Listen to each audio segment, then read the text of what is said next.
আন্তর্জাতিক ক্ষেত্রে ভারতীয়রা সম্মান পেলে গর্ববোধ করেন প্রধানমন্ত্রী নরেন্দ্র মোদী, যা তিনি ব্যক্ত করেন বিভিন্ন সামাজিক মাধ্যমের পোস্টে।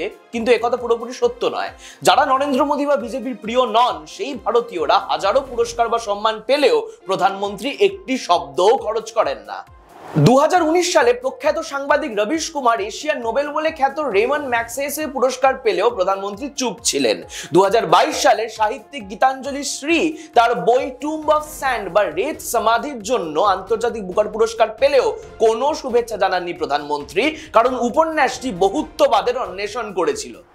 এই তালিকায় 90তম সংযোজন বর্তমান বছরের ইন্টারন্যাশনাল বুকার প্রাইজ প্রাপ্ত সাহিত্যিক বানু মুশতাক, যিনি তার পুরস্কার জয়ী ছোট গল্পের সংকলন হৃদয় দীপায় লিঙ্গ সাম্যের জয়গান গেয়েছেন পিতৃতন্ত্রের বিরুদ্ধে। অর্থাৎ হয় মোদিজির প্রিয়পাত্র হও, নয়তো দেশের নাম উজ্জ্বল করলেও উনি জাস্ট না চেনার ভান করে বসে থাকবেন। এরকম আরো খবর নিয়ে ফিরবো আমি শুভম গাঙ্গুলি, আর আপনারা দেখতে থাকুন দৃষ্টিভঙ্গি।